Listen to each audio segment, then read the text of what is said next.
obligation is reduced by another 24%, which brings it down to $427 million. We understand the long-term pension threat.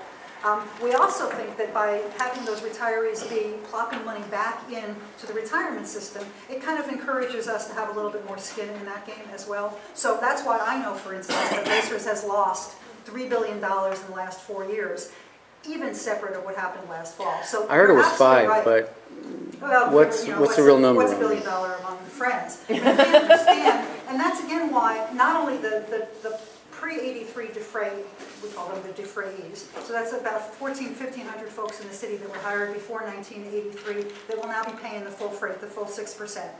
Folks starting in 2011 increasing the retirement contribution by additional 1%, and then post-retirement folks adding another 1% after they retire. This is entirely paid for by city workers, which is frankly why it's a pretty tough sell, because we're asking people to kind of contribute. I just left a meeting of, SEIU represents primarily blue-collar workers who are not known for their kind of beneficence, and yet folks are willing, again, to kind of kick in. We've delayed raises that were due, contractually obligated raises to the tune of $27 million this year.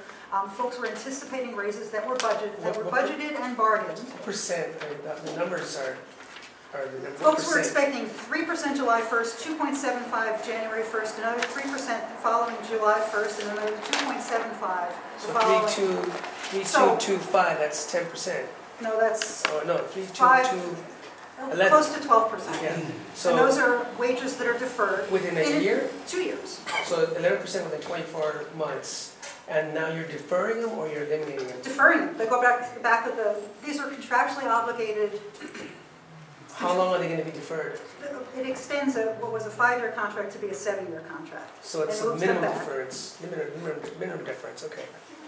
Well, make no mistake, I mean, this is real money out of real people's pockets. I understand, but there's real people who are losing jobs and have nothing in real time. So, I mean, you're looking at maybe 10%, 11% deference over 5-7 years. It's not a lot, but it's something. Well, and the first time we asked people to vote on it, they voted on it overwhelmingly. And then the mayor changed his mind and balked with his own agreement. So we were bargaining with the mayor's office, reached agreement, had a binding agreement, the city council voted on it, and then they reneged. So we're asking, and it's kind of like asking, I'm asking my members, it's one thing to, ask your neighbor to borrow $10. And then, a couple months you go back to him and you haven't paid him back the $10, and you ask, it's not really 10 now, it's really 20. And so we're asking again, 22,000 city workers to defer, and this is not only blue-collar workers, these are all of the city workers, kind of everything from 911 operators. I was just referring to, I left a meeting of city attorneys. They'd rather sue than give up a pay increase. But who was meeting were the young attorneys, and the fact is that the layoff list that came out a couple of weeks ago had 46 entry-level probationary criminal attorneys. Now this was a list that was put together without any strategy, without any thought. It simply asked the question, who would be the easiest folks to lay off? And so there were 117 custodians on the list, there were 31 security officers, there were mechanics that work on police vehicles, there were the folks that frankly deliver direct service, that by retiring folks that are more senior, many, many years ago I looked at the city budget, and for instance we represent the guys that trim trees. And it was cheaper to contract it out, and we thought that was not acceptable. And so we looked at how to figure out how to do it better. And the workers, frankly, came up with, kind of the greatest ideas, and that's, I think, one of the things that we've done best is recognizing that the folks who are doing the work really do have a clue about how to do it better. And so, at that time, there was a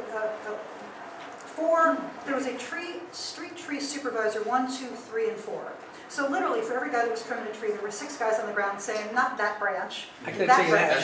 I could tell you that. And it was pathetic. And there's no justification for that. And the workers were outraged. This is a union, right? These are all union jobs. These are all city workers. And a union, right? I work for the union. Yes. But so these city jobs aren't union. Yes. Okay. Well then, that's the purpose of a union, is to keep these old guys going and going and going. I mean. Well, not this union. And not city workers, and not the public sector, and not in this day. That's not the purpose of my only concern is with the union. Seems like I understand. Well, I'm telling you the contrary. I'm telling you the union pointed out that there were inefficiencies. We understand that we will either figure out how to improve the service we provide, or We that lose we're the not going to be jobs, able yeah. to protect these jobs long term. That's, And you know, there you are. I'm on tape. Or whatever it is, whatever the new medium is. So what we're saying, I mean, here I am. There are 8, I heard the previous speaker talking about ambassadorship, and there are 8 refuse ambassadors, and these are guys that literally go out into different neighborhoods and help people understand what goes in what bin. Because there are many parts of our communities that have no clue. And literally, the Bureau of Sanitation was going to write off entire hunks of the city and not do recycling in many parts of the city because they couldn't figure out how to communicate with folks about what went in what bin. And 8 guys citywide have improved recycling in the most impoverished parts of our community by literally 60%. Simply by having conversations about, you know, you can recycle that hanger or that supermarket bag or many things that you had no idea. I mean, some of what we have to do is literally push the employer, push management to figure out how we do this, how we do what we do better. And so, I mean, that's been our... Judy, now that there's been like marathon sessions and numerous public hearings and committee hearings, I mean, people have had their chance to say their 2 cents. What's the next steps? I mean, I know We're sending out ballots for ratification. They'll go out the beginning of the week. We finalized, the City Council voted today, yet again, on the final early retirement ordinance. So we start the 30-day, start the 30 days ticking again. The actuary that studied the stuff testified before the City Council today and said, in fact, it is paid for and it is cost effective. I've frankly never seen the... I'll answer your questions. I think we'll make this the last question if there aren't any. That's fine. Okay. Yeah, Julie, you know what? I know this is very difficult. I know Ron Kay has done some analysis on the Really? sales. Yeah. Analysis? Analysis. When this was proposed, the budget early retirement, it was proposed with a 9% decrease in sales taxes number because they kind of predicted we're going to have a dip in sales taxes. It turns out that it's a lot worse than 9%. And the only thing that I'm concerned with, Julie, is just the pension obligation. How much of the budget is it going to consume in the near future? I got this $2 billion figure from Tobin.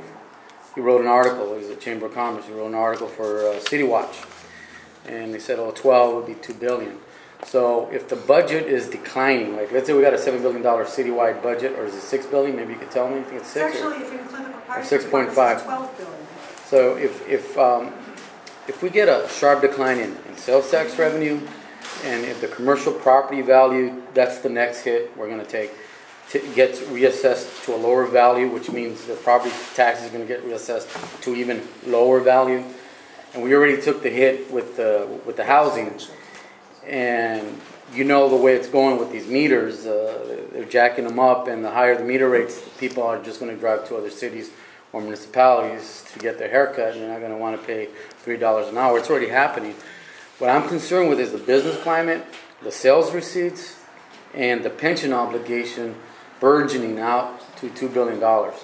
And that's where we don't have the pie charts, we don't have the estimates of the numbers, but would this, and I'm asking you, would this early retirement deal exacerbate this? Just the opposite. Because that's my major concern. Again, we believe that the best thing we can do for the future solvency of our pension, because it's our pension, and keep in mind, city workers don't pay into Social Security. We're on the hook for it, though. Right? So, I mean, this is for our members. The average city worker's pension is $37,000. So, all due respect, our members retire into poverty because that's all they get. That is, they don't pay into Social Security. So these folks who have worked for 30 years for the city, they didn't get enough quarters in Social Security to qualify. So this is it. So we're not going to do anything that long-term is going to unstabilize our own pension. This is it. This is all we got. Well, I'm more worried about the budget we going. believe that the best thing to do for the future pension obligation, in our minds, this was never about improving retirement benefits. It was really about making the workforce sustainable for the long haul. And so we believe that the best thing we could do, and that's what the actuary finally agreed, and they don't mince any numbers, agreed that it was paid for, not only short-term but long-term.